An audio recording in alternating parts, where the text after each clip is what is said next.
Welcome back to another episode of the College Football Insiders. I'm your host, Richard Johnson. I am joined by my guys who called each other before the show to coordinate their outfits and did not include me on the conference call. Chris Hummer, my man, Matt Zenitz, all the information you need to know, and John Talty, who has been battling with Apple Care and has won. He emerges victorious. Fellas, I wouldn't call it a win. In our conversations before the show had nothing to do with wardrobe. It had to do with me realizing that I have to do a better job understanding the English language, and Chris and John reinforcing that. Matt, I think several of us could probably learn something from the pre-coach. Richard's take on this. So, Richard, when you hear the word several, what do you think? Several's got to be certainly more than three, but not like double digit, right? So my understanding of several, the way that I've always used it, has been four or more. And technically, as Chris has pointed out to me in the past, the definition is two or more, but not many. So it led to me posting something today using the word several because it was about something where had to do with four or more, and there being some confusion and people misreading or misunderstanding what I posted based on thinking that something had to do with two or more. So I just take on that. I do have an inkling what Matt is talking about, and we will get to that in our C block when we talk college football injuries. But first, I want to do a little coach speak, fellas, a little coach speak translation for the audience. Let's start with the Colorado quarterback situation. After sputtering a bit in the second quarter offensively, Deion Sanders turned to QB3 Ryan Staub, who played most of the middle of the game. Caden Salter played in the fourth quarter, and Julian Lewis, the freshman, actually came in sparingly in the fourth quarter to actually kneel down. ESPN reported this morning that Staub, not Lewis and not Salter, will start against Houston on Friday. That also led us to Deion's press conference earlier today when Coach Prime said this. The expected starter against Houston. Are you able to confirm that? I'm not confirming nothing, y'all. Y'all know that. We ain't like that. We good. We have capable guys. Staub has been doing a phenomenal job doing and getting the majority of the reps, but I haven't made that assessment and decision yet. Hi, Coach. You know, in today's media, we don't care about being correct anymore. We just want to be first. And there's no subjection to you when you're wrong. Nobody says nothing. You just go with it. I'm not saying that's the case, but that's where we are in media. Nobody gives a darn about being correct or being right. Everybody just want to be first. That don't make no sense to me. I would love the integrity that we once had with media. All right, I want to take Coach Prime's comments in two parts because he's obviously pretty fired up about this situation. Let's talk first about the facts of the matter as we understand them. Chris, I'll go to you first about what we're hearing about Colorado's quarterback situation. Well, first, I want to live up to Deion Sanders' assessment of the media, and I'm only going to refer to Staub as Martin Luther Staub because I am sure that is his official name after what Deion Sanders coined him on Saturday. I think this is one of those situations where the reporting is ultimately going to be correct. I'd be surprised if Staub was not starting on Saturday for Colorado. He has been getting the majority of the reps, like Deion Sanders said. I think this comes down to a couple things. I don't think they've necessarily gotten what they've wanted out of Caden Salter so far. And I think a lot of people probably point to this as a indicament of Julian Lewis's play. And I don't really think that's the case either. I think he's somebody that they want to develop and bring along, but this is a difficult situation going into Houston, a team that I think has only given up 9 points all season. And the way Staub played on Saturday, I think he earned those reps, talking to people kind of around the situation. And the media element, I'm sure we'll get to, but I think that's just kind of the reality. Staub earned the job. No, first of all, I completely disagree with the media element. I can't speak for everybody else, but one of the things I appreciate about this team is obviously we pride ourselves on a nice combination, trying to lead the way as much as we possibly can and being first on stuff because that is an important component of the field, but balancing that with making sure that if we're putting something out there, we can feel 150% good about that and take a lot of pride in that, while at the same time, that the last part of what Deion said about no ramifications or no blowback if it's wrong on something, that's obviously not the case either, which should lead to our field as a whole taking a lot of pride in just, if you're putting something out, making sure that it is correct. And in this case, I do think that the information will end up being correct. I don't know if Deion's reached a point of making the official decision or notifying the quarterbacks. I'm sure that report didn't come out of nowhere, but at the same time, if you were betting on this, I think you would be safe betting on him ultimately being the starter come Saturday. And look, all you have to do is go back to Deion's post-game interview the other day. So Staub closed out the game the way that he did, had strong finish to the game, helped them win. And then Deion, during the course of that post-game interview, was asked about starter moving forward, and he didn't say that he had made a final call, but did note that he essentially saw the same thing that everyone else saw. Quick stat, by the way, between Caden Salter and Staub, right? So Caden Salter is averaging 5.7 yards per attempt so far. Staub is averaging 10 more yards per attempt than Caden Salter so far. He's at 15.7. Like, it made a monumental difference for that offense and the ability to stretch the field. And I think the results of that were pretty obvious. Yeah, I think the first thing that's key in what Deion Sanders said is that Staub has been taking most of the reps. He literally said that. That should lead you to believe a certain thing. Granted, it is only Tuesday. I don't know if Colorado is a morning practice team or an afternoon practice. So I don't know if they'd actually practiced on Tuesday by 1 o'clock Eastern when Deion had these comments. Matt's point here is interesting in the process of what is actually happening. There is a thing that all of us run into when we're reporting something that we either know to be fact or pretty darn sure is going to be fact, with injuries or depth chart stuff specifically. And it's the position room or the team or the coaching staff or the whoever hasn't been told yet. And a lot of times, just to kind of bring people kind of behind the curtain inside the insiders, you know, we'll talk to sources who say, hey, let me tell my guys first. Let me tell my position room first. Let me tell the parents first. Let me tell whoever first, so that they don't hear potentially from the internet, or they don't hear from Twitter, or they don't hear from somebody, or what have you. So some of this is, quite frankly, semantic, in my opinion. Deion, certainly, as any coach, is not going to be very happy if his quarterback situation leaks, just like he's probably not going to be happy if his linebacker situation leaks or his wide receiver situation leaks. He doesn't want something about his depth chart to leak. So I get it. I understand where he's coming from. But there's part of this that is, in the process of reporting, that sometimes butts up against the people who want to control the flow of information, John. Yeah, I mean, I think you nailed it there, Richard. I mean, what is best for Deion in Colorado? It's not always best for us, but I do think that knowing everyone on this podcast, like, we go out of our way to try to be diligent in not creating unfortunate situations for those programs. I think there have been numerous times I can think over the years where we've heard from people involved that this guy's getting all the first team reps, and we still don't necessarily say he's the starter because he hasn't been declared the starter. He hasn't been told he's a starter. You still wait on that kind of information. I think with this one in particular, I give Deion a thumbs up in one area and a thumbs down in another. The media stuff he's just wrong about. I mean, he's been in the media. He should know better. It's very easy to just say there's no repercussions. If you look at the poor girl who had a bad top 25 AP getting dunked on all day, like, if people think you're wrong, they let you know over and over again. So I completely disagree with him there. Where I give him some props is going to the guy who has looked so far to be the best quarterback over to guys who are a lot more highly regarded, who are much more well compensated. There are guys who wouldn't do that. And I think Deion actually is old school in certain ways in that regard. He's going to try to play the guy who gives the team the best opportunity. But if you think about Salter, again, that's a transfer guy. You comes in thinking he's going to start. Juju Lewis is a guy very hyped up for years now. People around college football will tell you probably overhyped in some ways, but a big addition. You think it's going to be one of the two. None of us really had Staub. At least I didn't have on my radar at the beginning of the season. So credit to Deion for sensing, all right, this guy gives us the best chance to win, even if it is going to upset some of the other guys in that room.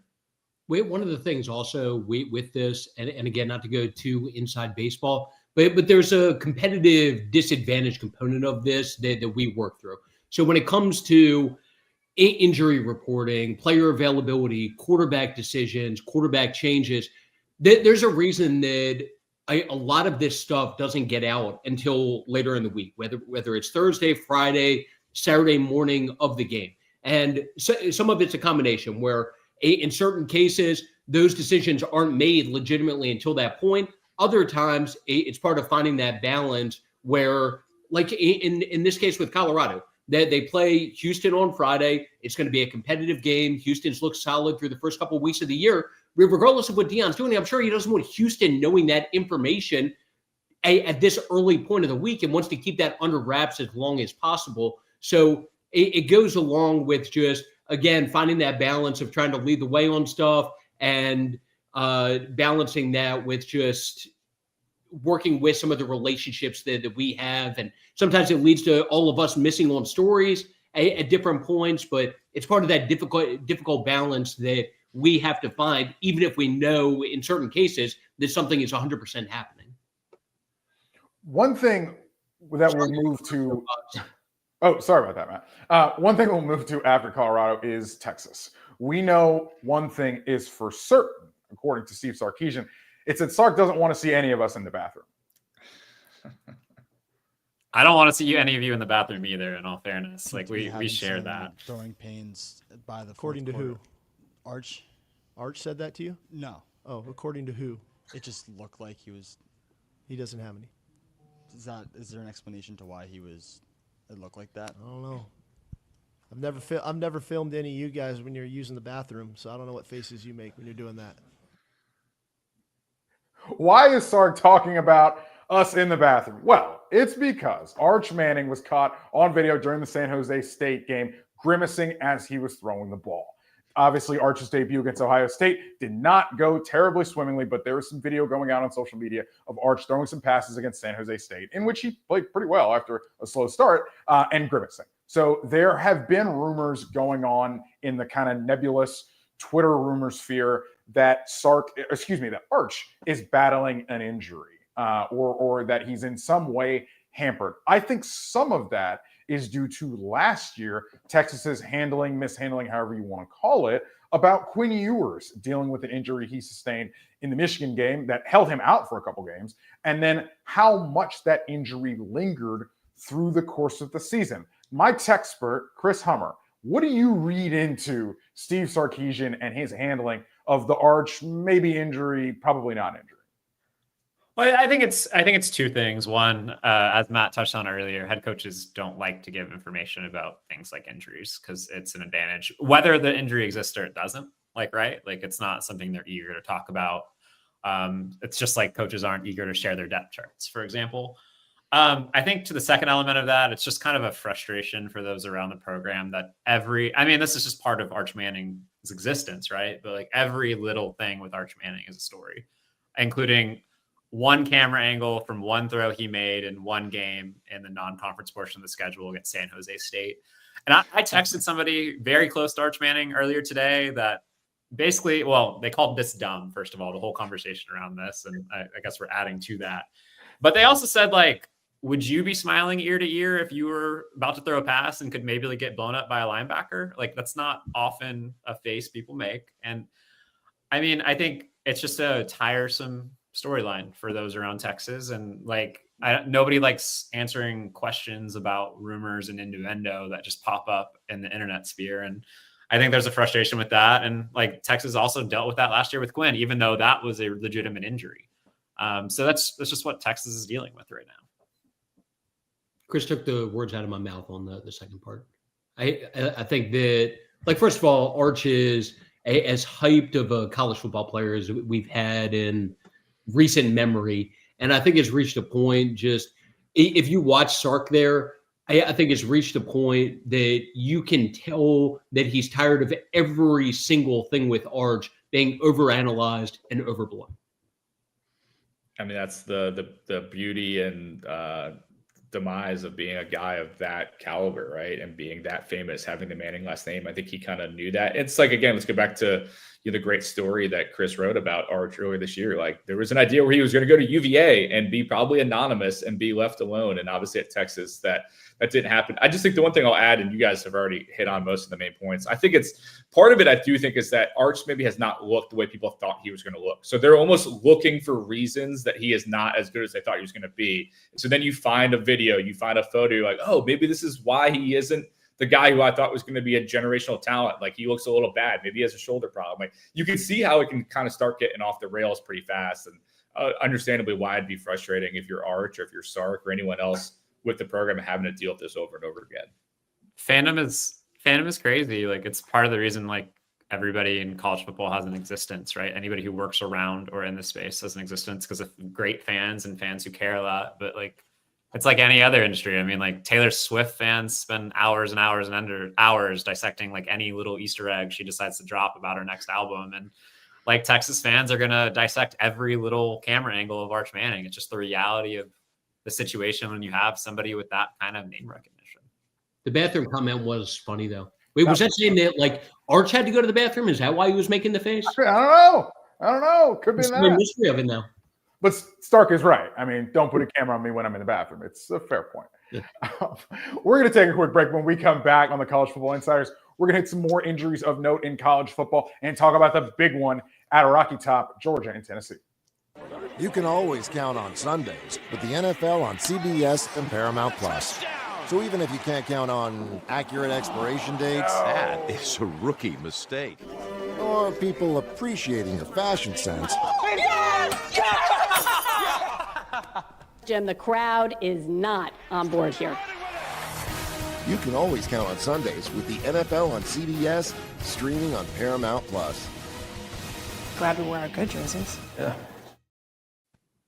Welcome back to the College Football Insiders. If you're watching us on YouTube, like and subscribe, hit the bell for notifications, leave a comment about how you think this week's Georgia and Tennessee game is going to go. And we're also obviously on all your podcast platforms, Apple, Spotify, on College Football Insiders. Georgia and Tennessee, they do square off this weekend. Georgia, I believe, has won 8 straight in this series. You can imagine that Kirby Smart, as a defensive head coach, likes to take the wind out of Tennessee's sails and stop the Vols with their high-flying offense. This year's high-flying offense, obviously piloted by Joey Aguilar, who came in after the Nico Iamaleava situation resolved, I guess is the way I can say that, during spring practice.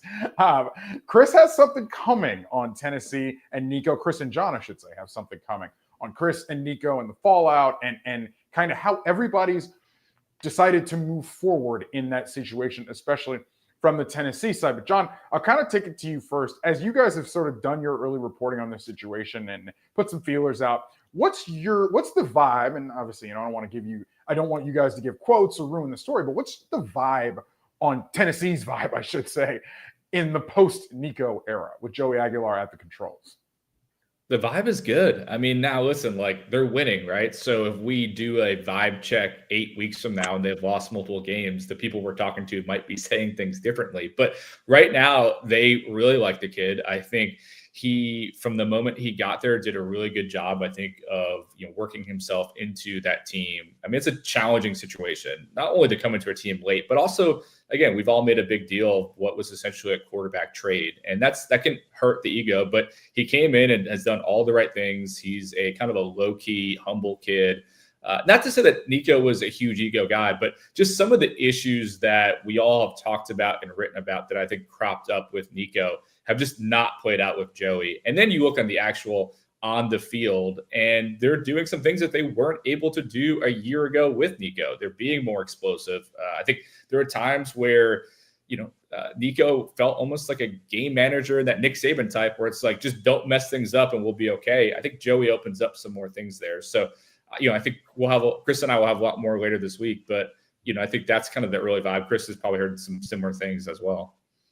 Yeah, absolutely. And I mean, in all fairness, it's important to say that, like, I feel like anytime you get out of a breakup, right, like, you're always going to highlight everything that's great about the new person you're dating. Like, they've never done anything wrong. Well, like, this is still pretty new for Tennessee, right? Like, it looks good. It feels good after a couple of weeks with Joey Aguilar. And I think people around the program really, it sounds silly, but they highlight his intangibles. They highlight the way he leads. They highlight the way people react to him. And honestly, in comparison to Nico, he's a quieter personality than Joey Aguilar for sure. And I think that matters. And I mean, I think people there, even I'll have a quote on this in there, but I think people there admit that, like, at the end of the day, like, Nico, like, on paper is the more talented guy.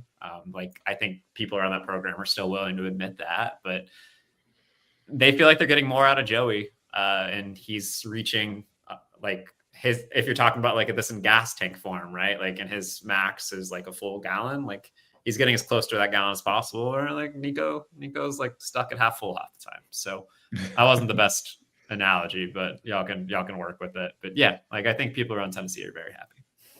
I think what I come away from that is first that first touchdown post X just hits different, right, Chris? And then two, I think I just remember after when it played out, when Nico was leaving, Joe was coming in. I remember talking to people over there, and it was kind of like, this was someone who was a little more pessimistic, but it's like, with Nico, our ceiling maybe 9 wins, maybe if everything breaks right, it's 10. Like with Joey, like it's probably 8 or 9 wins. Like they felt like maybe there's a win or so difference, but it didn't feel like they felt like they were going to take a slight step back regardless. I think in some ways with what they were losing, that having the Nico for Joey trade, that they didn't feel like it was going to be maybe the disaster that some of the outside world thought. So I agree with Chris is saying.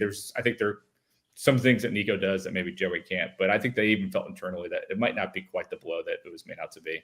Producer Aaron over here off the top rope saying Josh Heupel's offense is essentially a revenge body right now with Joey Aguilar out front, which I love. One of the things that I think is interesting is how I think Tennessee they're doing some things to make Joey Aguilar more comfortable. You've seen them run the pistol, which is something that effectively Tennessee has not done in 3 years. They're running some pistol formation, because that's frankly what Joey Aguilar did at Appalachian State, the school he was at former. And so they are doing some things to make things a little bit different quickly. Before we move on to some other injury news, there is injury news at Tennessee. Jamal McCoy, who has been out since January, will remain out for this game.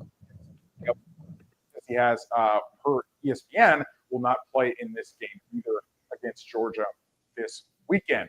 Other than that, there are other injury news and notes to hit on from across the country. Matt Zenitz, I will swing it to you first and foremost. West Virginia, running back Jaheim White, you broke the story, out for the season with a knee injury. And then Louisville linebacker Stanquan Clark is out with a lower leg injury, for a while. Several weeks or multiple weeks? Multiple weeks? How'd that one break? So first of all, two unfortunate developments. So with Jaheim White, one of the He's salty. One of the better playmakers in the Big 12, preseason All Big 12 player, got hurt in their past game, a loss to Ohio. And unfortunately, that ended up being a situation where he's going to miss the rest of the season there at West Virginia, which is now going into a rivalry game against Pitt, which now becomes more difficult for them without arguably the best overall player on their team. With Stanquan Clark, one of the better defensive players in the ACC, was all ACC honorable mention, if I remember correctly, last year, got hurt this past weekend, and he's going to be out probably somewhere in the 6 to 8 week range at this point, somewhere in the range of a couple months or so. So suffered a lower leg injury this past weekend, and it seems like at the very least is in line or is expected to be out until the end of October again at the very least. Matt, I just want to clarify. Did you mean a couple of months or several? So that's what we were talking about earlier in the show in terms of several and the true meaning of several.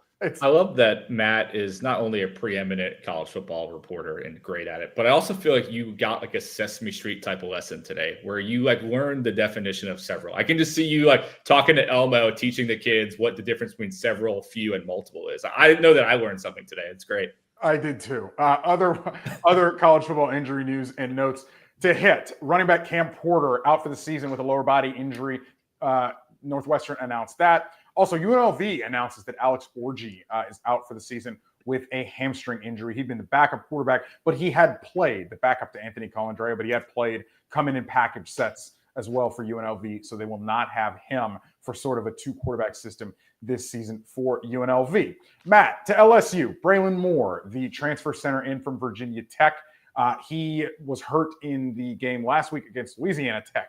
That matters because he's coming up against, and LSU is coming up against, a Florida defensive front that is, in its own right, injured. LJ McCray going to have surgery on a lower leg injury. Caleb Banks remains injured. And Brandon Betts, the player who got ejected for spitting on a USF player on Saturday, it's unclear what discipline he will face for that externally, as far as will he miss games or not. So with LSU's offensive interior line of scrimmage and Florida's defensive interior of the line of scrimmage, there are some question marks about what's going to happen on Saturday and who will go. Yeah. So Chris and I have been working on the LSU stuff together. So with Braylon Moore and Trey'Dez Green, first of all, and this is stuff that posted about the other day in terms of Trey'Dez. So that one didn't look great after it happened. Anytime that you see a player with knee brace on and utilizing crutches after the game, people obviously think the worst. And what we reported the other day was that was a short-term injury, unlikely to play this weekend against Florida, but it seems like should be back within the next couple of weeks. Brian Kelly hasn't outright ruled him out yet. And obviously neither did we the other day when we said unlikely to play. I would still be surprised if he ends up being out there versus Florida, but obviously a positive that this is even something that we're talking about based on what that looked like the other day. With Braylon Moore, ankle sprain, based on what I heard from sources the other day, they were now ruling out the possibility of him playing against Florida, being available, even though with that one, I don't have a definitive answer as of yet, and I don't think Chris has gotten one yet either. I think that's one that will be like more of a later in the week type decision, just seeing how the next few days go. It wouldn't even surprise me if Braylon went down to game time, just to kind of see what that ankle feels like on Saturday, because he's dealing with a high ankle sprain. And as we know, high ankle sprain severities can vary pretty considerably, and how people recover from them vary considerably. And also how a football player deals with it compared to like a basketball player matters a lot too. So you hear high ankle sprains and people think multiple weeks, but there is a chance that he is back this weekend, depending on how the rest of the week goes. Chris, that point you made is really key. I think that it may go up to literally game time. I mean, you consider Jam Miller for Alabama. Jam Miller comes in warmups. I almost said played in warmups. He comes in warmups and goes out on the field. He's got a collarbone injury, but he did not actually play in the game against Louisiana Monroe. So it's sometimes when they really do take it all right up until a pregame workout to see if a player can go. Absolutely. And I mean, it's one thing to go through practice and kind of work on that injury all week. It's another thing to see how your body responds under immense pressure and like game speed cuts and things like that. And sometimes the only way teams are going to be able to determine that is in pads on the field before the game. Like you have to know what percentage of the player you're getting. You have to know how comfortable they are in the moment. And like sometimes it's up to the medical staff to make that determination last second, because that's when you know. Like every day matters in terms of injury recovery, the pace of those injuries, and like that last 24 hours can often make the difference. And I know you asked about Florida also, so a couple of the key ones there, beyond LJ McCray being out now, Caleb Bangs, one of the best overall players for them, defensive lineman, and then Dallas Wilson at receiver, question marks heading into this week. I had some messages out and waiting to get more on that, so I don't have anything groundbreaking in terms of those, but hopefully come like Thursday when we do our next show, we'll have more information in terms of both of those guys. It's okay, Matt. I forgive you. The other thing, Wednesday night SEC availability reports finally come out. Obviously, it's blood from stones from a lot of these conferences, a lot of these schools to actually do the availability reports. But now that we're getting into conference play a little bit more and more, we're actually getting some availability reports. Obviously, LSU and Florida being a conference game, we're going to get some of those reports to then work off of Wednesday night. Can I make a quick suggestion to college commissioners if you want to like squeeze out a little bit more money? Availability report brought to you by FanDuel. I just think has a really nice ring to it. Let's admit what we're doing here. But anyway. No, I Dabo. was thinking that you're going to make people pay for the reports. That I think there's probably a percentage of coaches, schools, reporters who would pay for them. Yeah, I was going to say there. Dabo said today when he was kind of giving a non-update update on Antonio Williams, his wide receiver, who he called the best player on the team and roughly day to day. He basically said like we're doing it because of gambling, which. Yeah. Okay. All right. Like, let's be honest about it. I don't know if it's wrong. All I know, when it comes to the injury reports for Texas starting to come out, I just want to see Arch Manning on there, classified with bathroom, probable.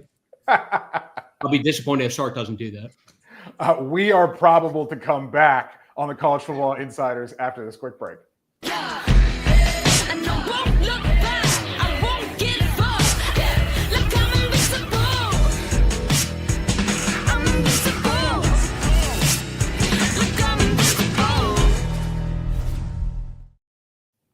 Welcome back to the College Football Insiders. Last block of the day, let's go inside the insiders, talk about a couple things that we are working on. I'll start us off. I'm working on something a little bit about AI in college football and tech in college football. Hopefully by the end of the week, maybe top of next week, that'll hit cbssports.com. But I think one of the things that's been really interesting in how I've reported this story out here over the last few weeks is just how different people are kind of taking AI and using it. And it mirrors, frankly, broader society. There's a lot of different ways that what happens in the sport of football mirrors broader society. And with this story, I think you're seeing this. Frankly, you ask people how you're using AI, and a lot of teams are like, either I don't know, or kinda, or, we're still trying to figure it out. And I think that's kind of how a lot of us are. I use ChatGPT for my expense report just to see if it'll work. You know what I mean? I'll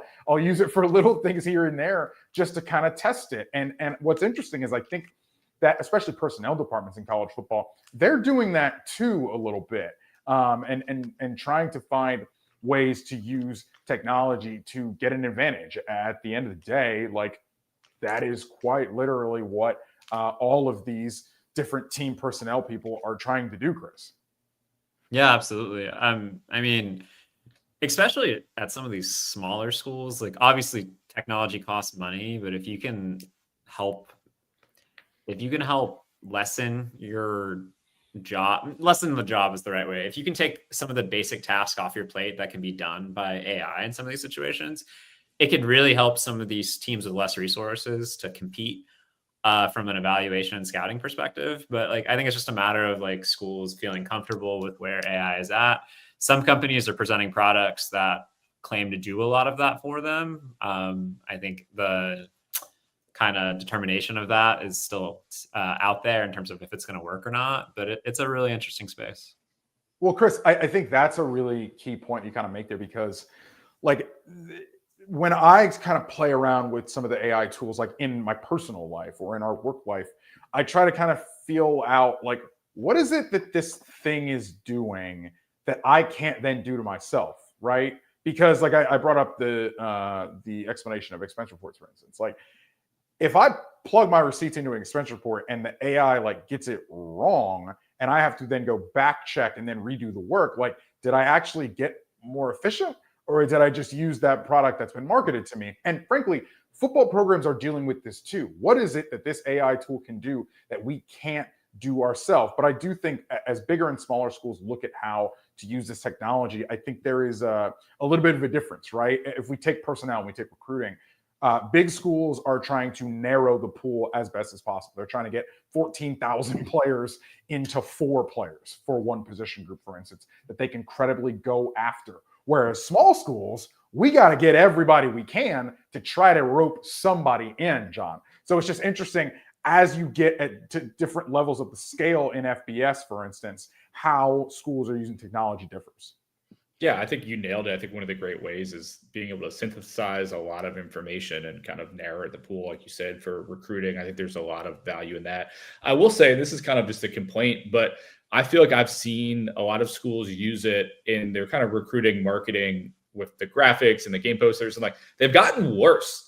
There's a lot of Alabama fans that are all salty because they do a game day poster and they're like, this is the same thing over and over again. And they're like, I don't want to demean them, but it looks very AI generated. And I think a lot of schools are using it in that way. And so sometimes there is a loss of something that by going the AI route. I mean, I've dabbled with it a little bit, but I also, maybe Matt does too, because I think as soon as we started this conversation, he dropped out. But I still have a healthy distrust of AI. Maybe I've seen iRobot several times, and that's messed me up a little bit. But I just think that some people are going to be very open to it.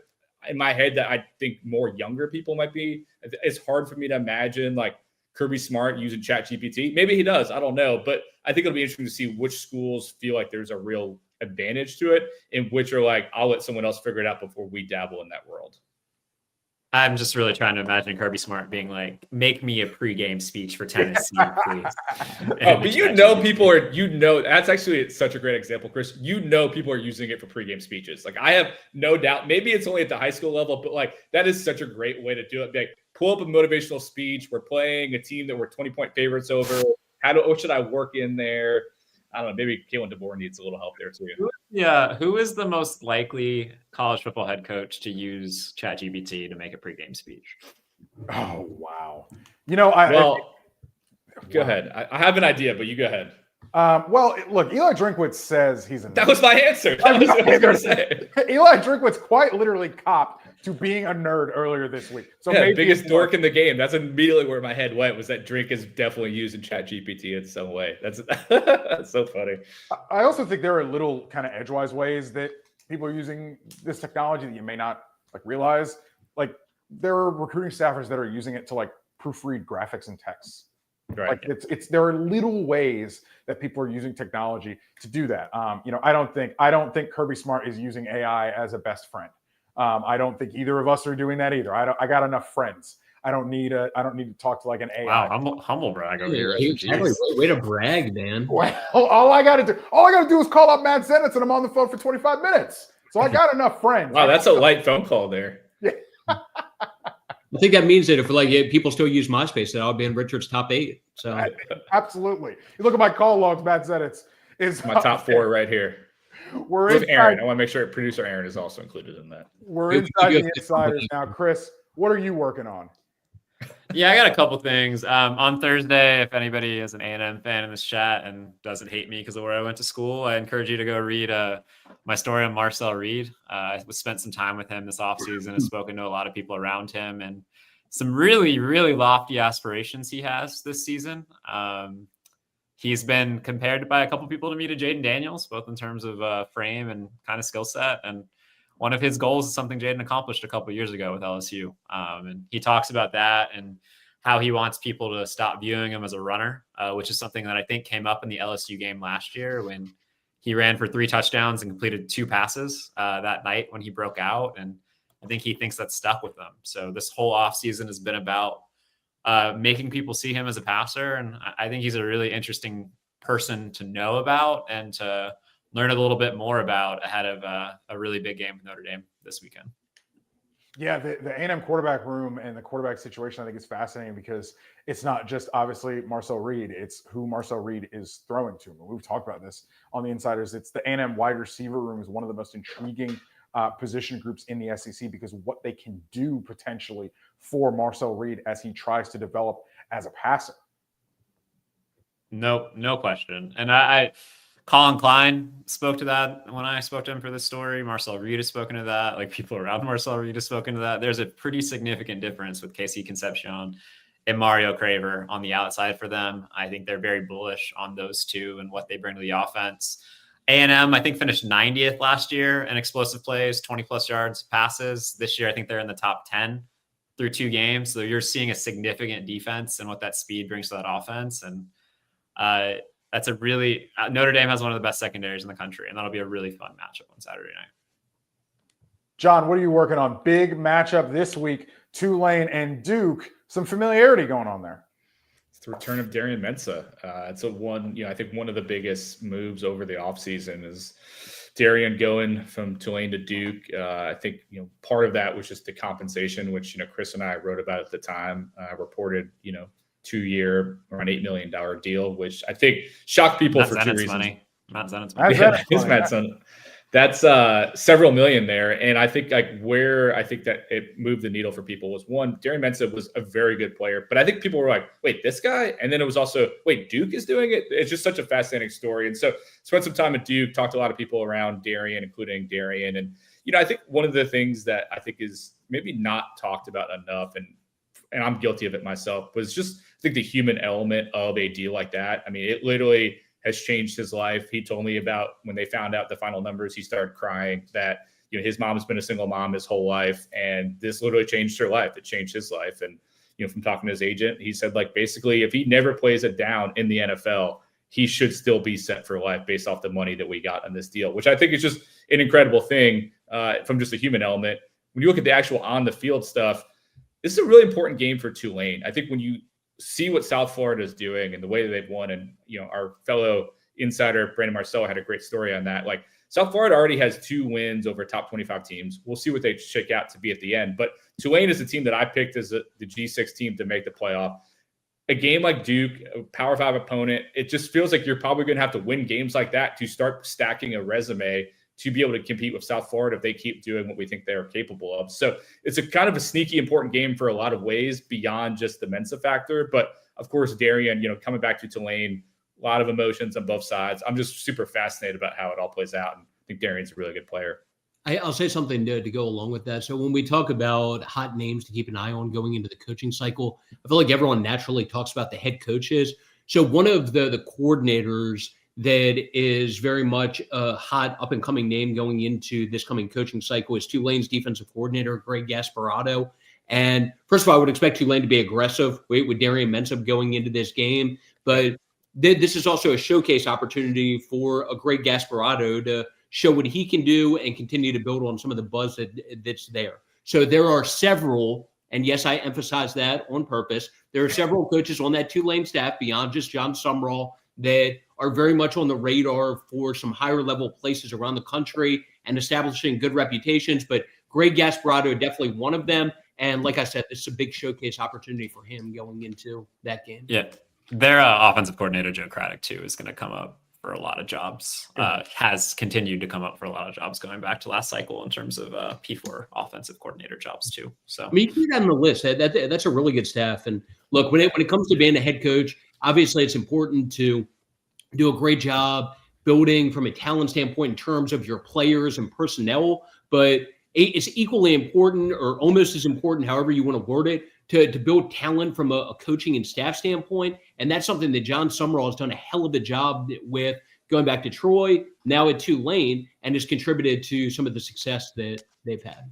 He's done a hell of a job building the talent there too. I mean, I talked to someone who was down there recently. Like, that is a very talented team that can compete, not only, of course, to potentially win the American, but I think they're going to look very competitive against Duke. There's a lot more talent than you would think for quote unquote G6 team. I think there's a lot of motivation for Tulane this week too, to be honest. That's one way to put it. Can confirm. There's a reason I said I expect them to be aggressive. I believe that to be true as well. We're inside the insiders here. Matt, I wanted to swing it to you because, quite frankly, this is information that I literally want to know myself. When you go about your business, keeping track of injuries, we talked a lot about injuries this show and in the last segment, specifically for you who's really locked in on this stuff and really wired in, how do you keep tabs on who gets injured in camp, and then as we get into games, who gets injured in games, and how do you chase that throughout your week to kind of bring it all home on Saturday mornings? I mean, first of all, I hate dealing with injuries. Like Chris and I have talked about this in the last couple of days. Like, hate dealing with injuries. I wish that, without trying to sound generic, that everything that reported on was like a coach being hired or some sort of positive development from player standpoint. Like you never want to deal with someone like a Jaheim White getting hurt to the point that he's out for the season. But obviously it comes with the territory for us in terms of when it comes to players, coaches that people care about, being on top of what's going on and informing that audience of just the latest developments with those people. So for me, what's the best way of putting this? Just try to have a good feel for just what's going on from a development standpoint. And when there are things of importance going on, trying to get to the bottom of it, being in touch with different people and trying to get answers to the questions that the people have. And hopefully that wasn't overly generic in terms of how I threw that out there. Is there He's not giving away the secrets? No, I don't need to give away the secrets. Okay, Chris and I have talked about this a lot, even in the last couple of days. Absolutely hate dealing with the injury part of it, even though it does come with the territory when you're dealing with prominent players and having to look into that kind of stuff. But is it a spreadsheet? Is an iPhone note? Where's all this stuff written down? There is no way you keep this stuff in your head. There are different things. I don't have a spreadsheet. I do utilize the Notes app on my phone in terms of a running to-do list heading into each day and things that just have as a reminder for myself to look into. I do have that.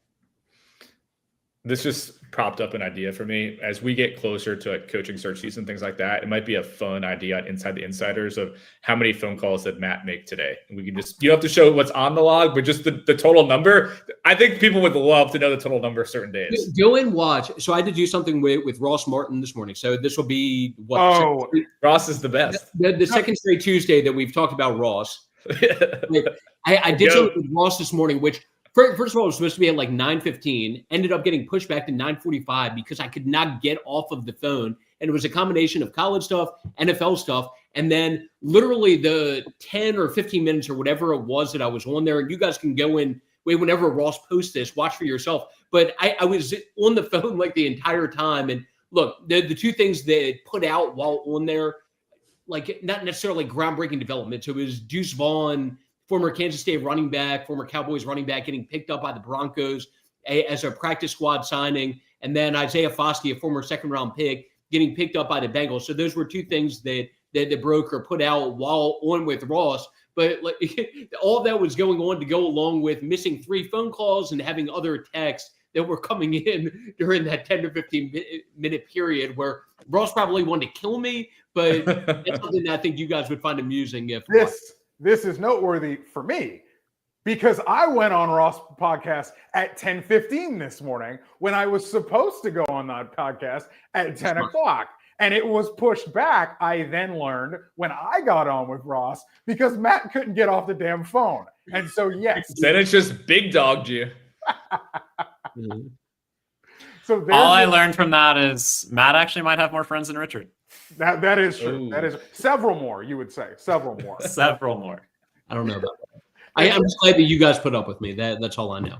It's Inside the Insiders. Thank you for putting up with us on this episode of the College Football. Can I add in one more thing? So you threw out in terms of stuff that we're working on heading into this week. This isn't necessarily something they're working on, but something that has come up on my end during the course of this week in terms of NFL scouts. So going back a couple of years ago, somebody at the G5 level, as far as a quarterback who had a strong enough year that had put himself on the radar for NFL personnel was Byron Brown at South Florida. So had a strong enough second year at South Florida that there were NFL people that had draftable grades on him coming out of that sophomore season. Then, unfortunately, dealt with injuries last year. Last year didn't go as planned. But all of a sudden, the last couple of weeks, you've seen him play essentially like people were expecting him to play last year. Played a role, obviously, in them beating Florida. Has thrown for close to 500 yards the last couple of weeks. Is their leading rusher. And now has a big showcase opportunity against Miami where he's starting to get people intrigued again. And if he can go out and replicate some of that success against Miami, if South Florida can win that game or even be competitive with him performing at a respectable level, all of a sudden from an NFL draft standpoint, he becomes just an interesting name even more to monitor as the year goes on. All right, Matt. I appreciate that. Thank you for closing the show with some intel. Thank you for joining us on the College Football Insiders. Chris Hummer, Matt Zenitz, John Talty. I'm your host, Richard Johnson. We'll be back on Thursday.